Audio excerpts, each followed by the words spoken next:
Alcohol removes your ability to see that it's the problem pretending to be the solution. You don't need alcohol to be confident. You don't need chaos to feel alive. You don't need to explain your healing to anyone who benefits from your silence. Saying no to alcohol is the same energy as saying no to manipulation, guilt, and chaos.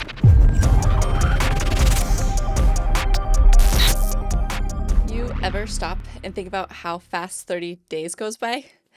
I mean, really think about it. One night Netflix binge, one busy sports season with our kids, 1 month of carpooling and trying to catch our breath. That's all it takes in 30 days. Now, imagine 30 days where you take your power back. 30 days of no hangovers, no shame spirals, no questioning what you said or what you did last night, just clarity, calm, and control. That is what Sober October is. It's not punishment. It's not deprivation. It's an experiment in freedom. And tonight, I want to walk you through what really happens in those 30 days, the highs, the hard parts, the science, and the healing. I want to weave some tools in from a book that I've been reading by Dr. Ramani called It's Not You, because boundaries and sobriety, they go hand in hand.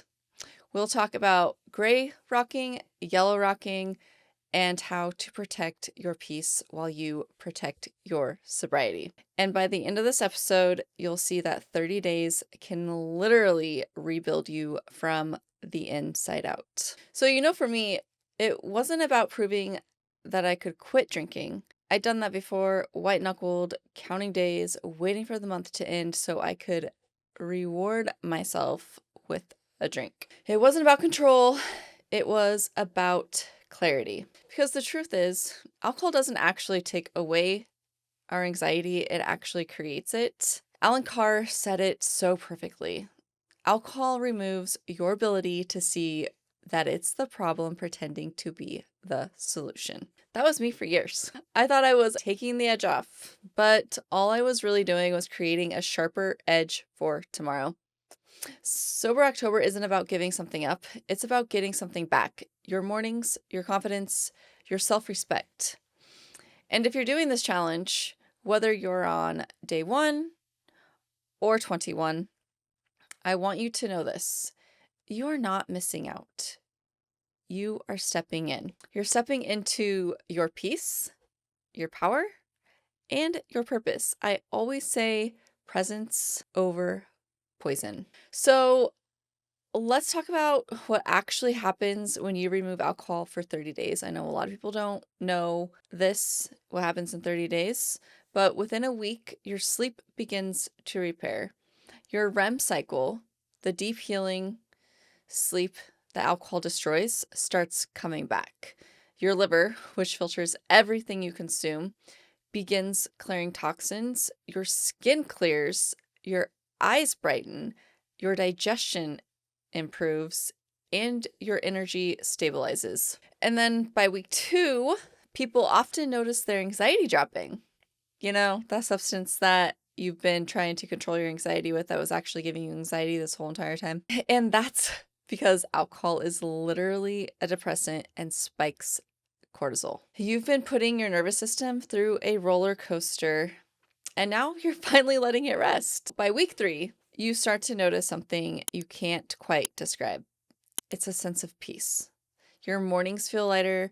Coffee hits differently. The fog lifts. You actually can sit and enjoy the taste of coffee without trying to cure a hangover. And by week 4, you're proud. Not just because you made it, but because you feel like yourself again. Science backs this up. So studies show that even 1 month off of alcohol improves liver fat by, can you guess? By 15 to 20%. It lowers blood pressure. It boosts insulin sensitivity and dramatically improves sleep quality. All those times that you thought you were using alcohol to sleep, you weren't actually getting sleep. It takes a while to adjust and get used to it. But then you realize that your body's actually getting sleep. You're not just passed out. But honestly, The biggest win isn't physical, it's spiritual. It's that deep exhale when you realize you don't need to escape your life anymore. How many of us use this for decades to escape so much of our life? That was me. So let's talk about cravings. You know, that moment you've had a stressful day, kids are loud, dogs are barking, your inbox is overflowing, your house is a mess, can't keep up with friends or family, and that voice says, I deserve a drink. Let's reframe that. You don't deserve alcohol. You deserve relief. You deserve peace. You deserve regulation. Alan Carr's work taught me that the craving is just your brain asking for the absence of withdrawal. When you break that loop, the cravings start to lose its power. And here's a tool I teach. So the 4Ds. I don't know if you've heard of this before. A lot of people bring this up to me. The 4Ds. Delay, deep breath, do something else, drink something non-alcoholic. Let me repeat those. The 4Ds. Delay, deep breath, do something else, drink something non-alcoholic. Give it 10 minutes. That craving will pass. It always does. But you have to have patience. And here's something wild. If you actually name the feeling out loud, this is stress, or this is boredom, your brain immediately lowers the intensity of it. Naming it brings awareness, and awareness breaks the spell. Imagine that one. You don't have to fight the craving. You just have to outlast it. How many of us just, oh, I have a craving for chocolate, I have a craving for alcohol, and just instantly grab it? That's not the way it works. Give it patience. 10 minutes. Do something to distract yourself. Okay. Let's get real about one of the hardest parts of Sober October, the people, because alcohol is social. It's expected. And when you say no, you're not just changing your own habit, you're disrupting someone else's comfort. Been there, done that. That's where the book that I've been reading, It's Not You by Dr. Ramani comes in. She talks about gray rocking, becoming emotionally neutral with people who try to bait you or guilt trip you. So when someone says, come on, just one drink won't kill you, just moderate, can't you just have one? That's not a debate. That's an invitation into chaos. Gray rocking means you respond without energy. No thanks. Period. No explaining, no defending, no jade. Jade. Justify, argue, defend, or explain. Simple. No thanks. And sometimes just, I don't drink. It's pretty simple. If it's someone you love or work with, that's when you use yellow rocking. It's still firm, but kind. Thanks, but I'm good with this tonight. How's your week been? Gotta play fake sometimes. See what happens there? You protect your boundary without opening the door for negotiation. And here's what I've learned. Not everyone deserves access to your emotional energy. Protect your peace like it's sacred, because it is. I don't know how many times I've had to do this in the last almost 2.5 years, but get sober, create boundaries, because no one deserves access to our emotional energy. We have to protect our peace. That is all we have. Don't let anybody else disrupt it. Okay, so around week 3, the excitement wears off, the novelty fades. You're proven you can say no, but now you're sitting in the quiet with yourself. And this is where the real work begins. This is where you start to feel feelings you used to numb: boredom, loneliness, sadness, maybe even anger. But guess what? That's progress. You're not broken. You're healing. My anger was out of control for the first 4 to 5 months, but I recognized it because I knew that I was starting to feel feelings that I numbed. I don't want to say it was boredom or loneliness, maybe sadness and numbing, that is for sure. But you're finally giving your emotions a seat at the table instead of pouring another drink to send them away. That does not heal you. So when those moments hit, don't run. Listen, write, move, pray, walk. This is what emotional sobriety looks like. In the book that I'm reading, I mentioned several times, I've written posts about this. It's Not You by Dr. Ramani. She says, your peace will irritate people who are committed to chaos. Let that sit for a second. Ooh, she has so many good things in this book. You'll start noticing how much noise alcohol added to your life, how much unnecessary chaos you used to tolerate. Sobriety sharpens your boundaries. And that's exactly why some people won't understand your change. You're no longer playing small to make them comfortable. We create boundaries for ourselves, and the narcissists cannot handle it. That is what that book is all about. We don't have to play small any longer to make anyone feel comfortable. Please, please remember that. All right, so then probably around day 25, something will shift. You wake up one morning, you look in the mirror and realize you're proud of yourself again. Your eyes are clear, your skin looks different, your energy feels lighter, your bloat is gone, your face isn't as fluffy, and you start thinking, why would I ever go back? That's the moment alcohol loses its power. See, alcohol thrives on guilt, exhaustion, and disconnection, but sobriety thrives in clarity, purpose, and peace. So if you're not in that moment right now, hold it close. That feeling is what you've been chasing all along. And for many of you that have been with me from the very beginning, you know that I started 75 Hard July 10th, 2023. And after my 3 weeks, so right around that 25-day mark, is when something definitely shifted and I poured out all the alcohol that was in my house. I poured it down the drain and something lifted over me. And that is what I was chasing all along. I wanted alcohol to lose its power over me. And it did. So when Sober October ends, you have two choices. You can celebrate and go right back, or you can keep going. I'm not saying you have to quit forever, but I am saying give yourself distance to feel what it's like to live without alcohol controlling you. I started 75 Hard and counted down the days till day 76 where I could have a watermelon margarita. And around that day 25 is when I let go of alcohol. I've given alcohol its time. I gave it 21 years. But now I'm giving sobriety and my body and my health and my family a chance instead of letting alcohol control me anymore. So maybe you can try to extend your streak, make it sober through Thanksgiving or dry till Christmas. They have all sorts of names nowadays. But you have to let the benefits compound. Some people aren't going to lose weight in the first 30 days. Some aren't going to see significant changes. It depends on your body, your chemistry, your mental health, what you're putting into your sobriety. Are you working out? Are you eating right? What are we doing to get those benefits to let the sobriety compound enough to make you never want to go back? Because here's the truth. The first 30 days show you what is possible. The next 30 show you who you really are. So write yourself a letter tonight to your future self. I'm proud of you for choosing peace. I'm proud of you for breaking patterns. I'm proud of you for showing up even when no one understood. Stick it somewhere. You'll see it November 1st. And then remember, this isn't about being perfect. It's just about being present. You are not what you drank. You are who you choose to become when you put it down.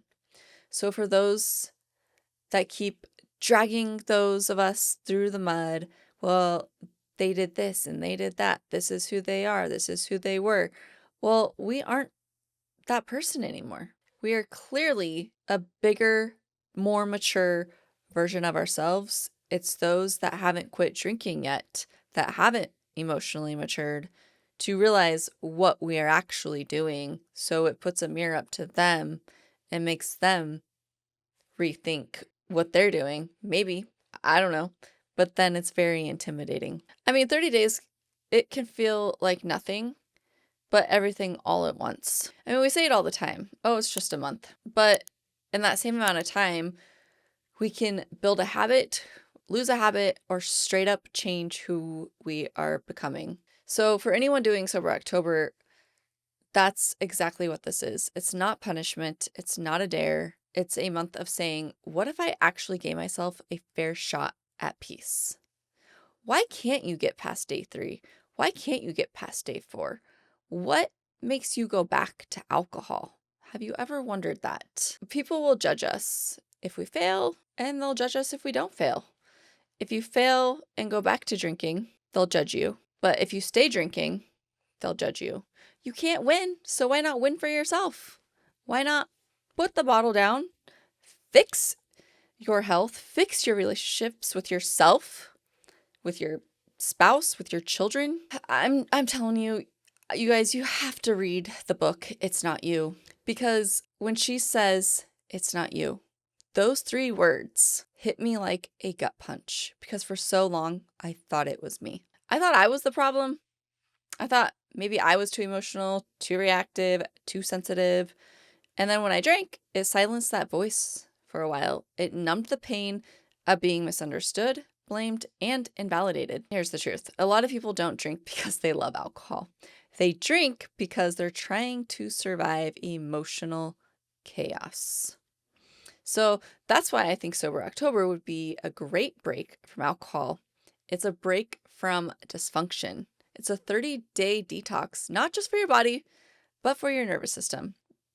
The 21 years of my drinking, I don't think I ever succeeded at Dry January or Sober October or any of these, Dry July, but I know it's helped so many people. But then think about it. Those that do it for 30 days, they feel amazing, absolutely amazing. And then what do come the first of the next month? They go get drunk and they feel like crap. Why go back to the thing that was breaking you? Ever wonder, oh, well, I lost 10 pounds in this 30 days. My skin got clearer. My sleep got better. I had more energy. I was more present with my children. Oh, but let me just go back and get wasted again because, I mean, it makes me feel better, right? Where is our brains at? Where's the common sense at when it comes to alcohol? So in the book, It's Not You, she talks about the patterns so many of us fall into, relationships with the emotionally immature or narcissistic people. She says we grow up believing if we just love harder, communicate better, or stay calmer, the other person will finally meet us halfway. But they don't. And the confusion that creates, it's exhausting. That's where the substance sneaks in. Because when you live in a constant state of emotional hypervigilance, waiting for the next explosion, the silent treatment, or guilt trip, alcohol starts to feel like the relief. How many of us get in a fight with our spouse? The silent treatment. How many of us get in a fight with our parents? The silent treatment. Oh, let's just wait for the next explosion. Oh, what about that guilt trip? Yeah, so let's just turn to the bottle to relieve that instead of actually getting to the root of the problem and addressing it and maybe taking accountability for our behavior. I mean, is that temporary exhale from walking on eggshells your whole life? Literally. But what she teaches is that it isn't your fault. You are trained to self-soothe with chaos. How many can relate to that? How many of us were trained to self-soothe with chaos? I definitely know that I was. But now you get to start unlearning it. So when you quit drinking, it's not just your body detoxing. It's your nervous system coming down from years of adrenaline.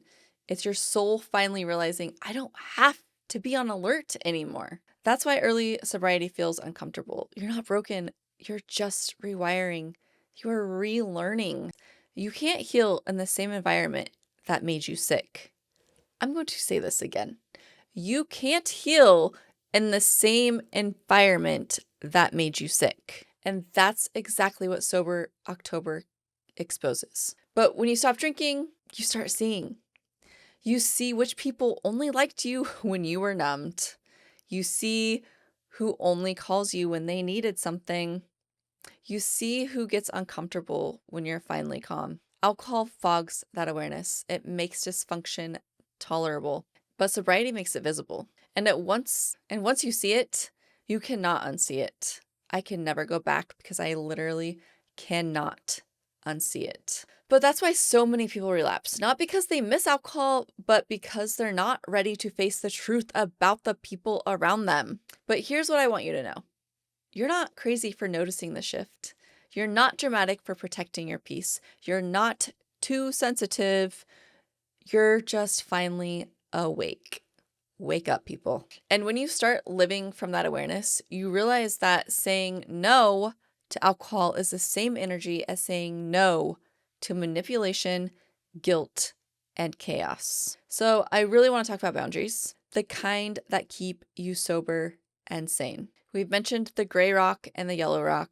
The gray rock is the emotionally neutral. So think of yourself as a smooth gray stone, uninteresting, calm, unreactive. When someone tries to bait you, provoke you, or pull you into drama, you don't fight back. You just stay flat. Short answers, neutral tone, no details. Because the narcissist, the manipulator, the gossip, they thrive on reaction. And when you stop feeding them, the game ends. They can think that it's your fault until the day that they die, but the game ends when you stop feeding them. Just remember that. Now, back to the yellow rock, which is the upgraded version. It's what you use with people you still have to communicate with. Come on, guys. Like family or coworkers. We can't really just, run away and hide from them. Or we can. I don't know. You stay polite. You stay calm. But you keep your boundaries tight. You give warmth without access. So, for example, thanks for the offer, but I'm not drinking this month. I'm feeling great though. So how's your week going? That's the yellow rock, like I mentioned earlier in this video. Firm, kind, and closed. You do not have to explain why you quit. You don't owe anyone your story. And you don't have to prove your piece to people committed to misunderstanding you. A lot of you that have been with me from the beginning know that I've been on some wild rides through my sobriety. I've had people try to destroy my family, destroy my life, destroy my kids' life, destroy my marriage. And you know what? I don't even know if they're done yet. Who knows? But that all comes from misunderstanding. It's that cup of tea, I tell you. Go watch the video. Leslie brought it up in the podcast that I did with her, and it's spot on. So if you want a visual, imagine a gate. The gray rock is locking the gate. Yellow rock is opening it just enough to pass through, but never letting someone inside your garden again. Definitely have had that boundary set. These boundaries are powerful for sobriety because drinking was often our way of avoiding confrontation or guilt. Now you're learning emotional regulation instead of emotional avoidance. I'm definitely key at avoiding, but I do have emotional regulation because I don't react like I used to. This is emotional sobriety, and it's where real healing starts. She also explains something that stopped me in my tracks. She says, emotional abusers train you to doubt your reality. It's called gaslighting. And when you live in that environment long enough, your brain gets wired to question your own perception. So when you remove alcohol and the fog lifts, you might start seeing things clearly for the first time in years. That clarity can be so uncomfortable. And a lot of people will start disliking you for that because you start putting those boundaries up. You might notice manipulation. Yep. Have definitely noticed that. You might notice blame shifting 100%. Or the way someone uses your guilt against you. Yep. Again, 100%. And you'll feel this old instinct rise up, the urge to smooth it over, to make it okay, to take responsibility for their behavior. No, you don't have to. That's your trauma reflex. But now you can pause and remind yourself, it's not me. Say it again. It's not me. That's the mantra. Say it out loud. It's not me. That's the difference between emotional sobriety and emotional chaos. When you start responding from awareness instead of guilt, you no longer need alcohol to cope because you're not internalizing other people's dysfunction anymore. You're no longer drinking their poison and calling it peace.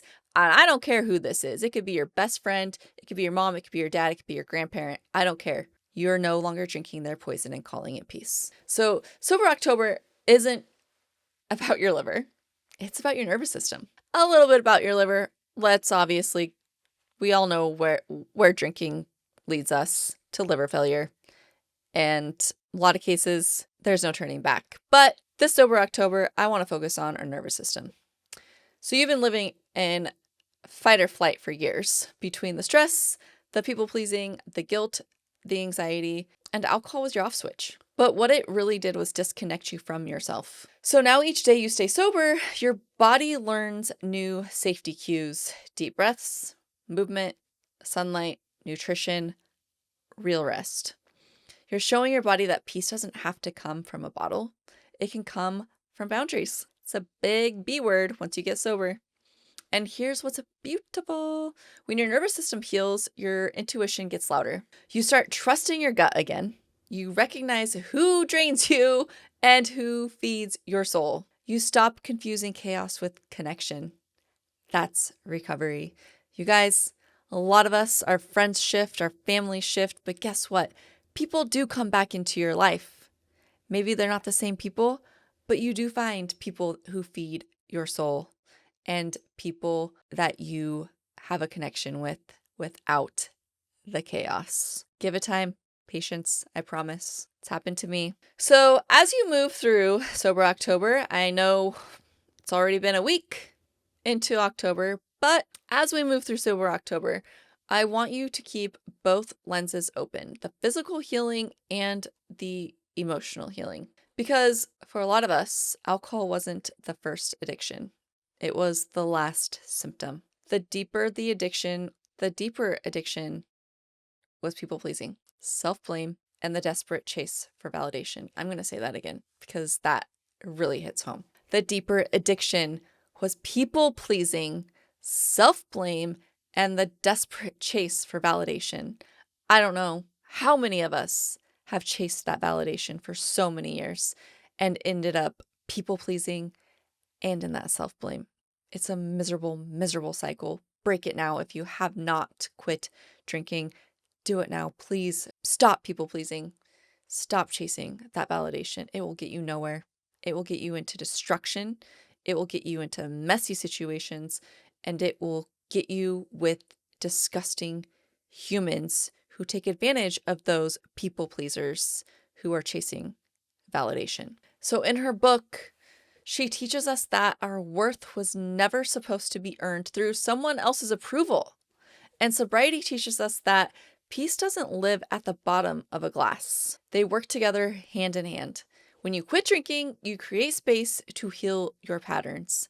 And when you heal your patterns, staying sober becomes easy because you're no longer living a life you need to escape from. So let this Sober October be about both.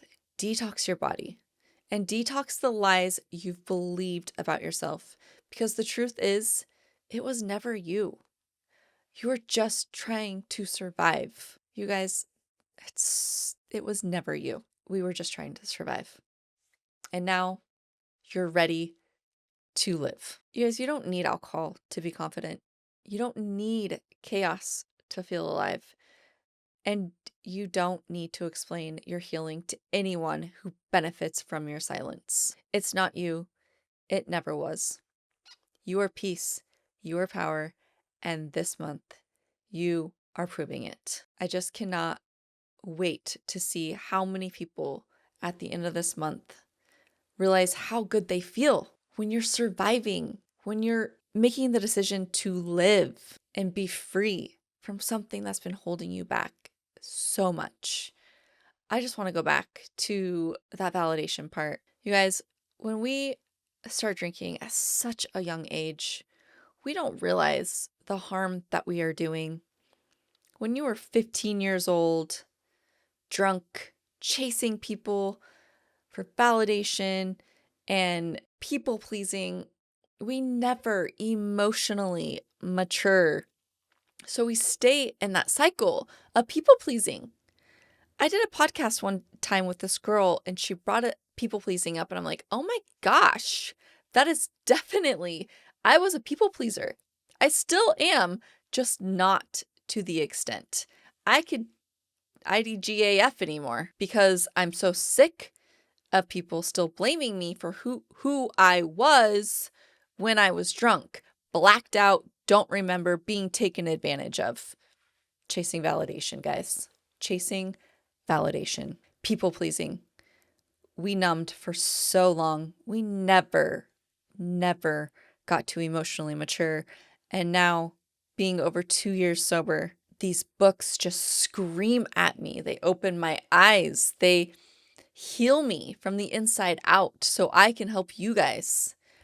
I love being able to keep feeding my brain with so much knowledge about all the things that we go through in life and why we drank and why we did the things we did. But until you understand fully, but guess what? You won't understand fully until you actually put down the freaking bottle, get emotionally sober, read the books. Am I a narcissist? Guess what? Reading this book called It's Not You by Dr. Ramani. I think we all have narcissistic tendencies to us. I'm not going to deny that. Every single person does. You can't avoid that. But we definitely know a narcissist when we see one. And for years, we've been gaslit, and we don't have to be anymore. We can open our eyes. We can set these boundaries. We don't have to let people keep dragging us down, pulling us back, making us feel worthless, and being demeaning to us. You guys, I have haters. I've got people that don't understand that getting sober was for me and my family. I had family say, oh, she just quit drinking because she got caught. That is not the case. I realized that alcohol was so disruptive to my kids, and I did not want to go down the same cycle, the generational cycle that I went through and what my husband went through. It is sad, you guys. Think back to all the times that everyone in your life just turned to alcohol. I heard people in the store today, my dad died from alcoholism. Oh, my dad died from alcoholism too. Don't let that be you. Be the bigger parent. Just because your generation sucked at handling things and didn't teach you, it doesn't mean we can't teach ourselves and break that generational cycle. Every generation has an issue, but it's up to the next generation to break these cycles. It could be the littlest thing. Break it. But most of the time, they are big traumas that we need to break. Be that better grandparent. Be that better parent. Be that better wife. Be that better husband. Be that better friend. Be that better sister. Be that better brother. Be that better aunt. Be that better uncle. Whatever it is, be the better version of yourself. Don't let alcohol take your family away from you. Try Sober October. Try all of them. Just keep trying and do not give up. I have helped people that have taken a year to finally get to day 40. It's all in your hands. I'm here to help coach you, to keep you accountable, to give you tools, to have someone to talk to, but I can't do the work for you. You have to do the work for yourself. I've had people just stop talking to me because I don't know why. They must have decided that sobriety wasn't for them and it was too painful to let me know. I don't know. I've had people try and try and try. I've also had people master sobriety. They reach out, ready to go, and they do it. They've gotten through weddings in their first 3 months. Actually, one of them in their first 30 days. It all depends on how bad you want it. Sober October is a good way to start. Even if it's a week into it, finish the rest of the month. Finish it sober. 3 weeks is a huge thing for being sober. But I just want to let you guys know that if you slip, it's okay. Just get back up and try again. Just keep trying. You are worth it. Your family deserves it. And this community is a huge lifesaver. If it wasn't for this community, I don't know where I'd be. I created this community on passion. I finally found my calling in life. I was personal trainer, so I take a lot of key elements from personal training and incorporate into sobriety. They go hand in hand. I can work you out 5 days a week, make you meal plans with a grocery list. Unless you actually do it, you're not going to see the results. But I can't hold your hand 24/7, just like sobriety. I can give you the tools, I can make plans for you, programs, but unless you actually decide that you're ready, you're not going to do it. But those that do show up ready, they conquer, they lose the 30 pounds, they get sober, they start getting other people sober. It's such an amazing feeling. I started my channel with fitness and health. For those of you that are new, that's how I started my channel. I did one quit drinking video and I found my calling. I'm here to help with this movement. I have so many big plans I want to do, but I can't do it without you guys. Every like, every subscribe, every view, every comment helps get the message out even more. Yeah, I'm here on YouTube, but it's my passion project. I quit doing real estate so I could be here helping others. I take time away from my kids to be here helping others. I do late night calls. I do late night podcasts. I do late night videos. So when people say, oh, you look tired.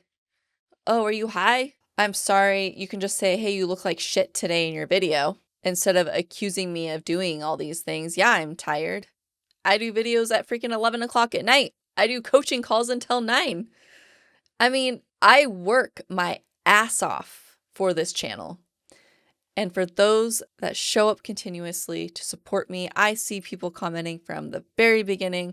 Absolutely so much love back to you guys. I love this community, the support, and together we are going to keep moving this movement forward and getting bigger and bigger. Thank you guys. Please, please drop a comment. Please subscribe if you haven't. I don't ask you to subscribe a lot or ever. I don't ask for anything. I don't start my videos up with, please donate to my channel, because I'm not asking for your money. I'm asking for your support. I'm asking for you to push the like button, to push the subscribe button, to watch the video, to share the video. I don't want your $5, although it's helpful, but I'm here to bring awareness to alcohol. And the more you push these videos, the more awareness gets out. That is the key. Let's make this alcohol movement so huge that we start seeing an even bigger shift in sobriety. Thank you guys so much for coming to my solo video today, and reach out if you want me to help you, or reach out if you want to share your story, because if I don't get more podcasts, you're going to have to see my face a lot more without somebody with me. So thank you again, and I love you guys so much.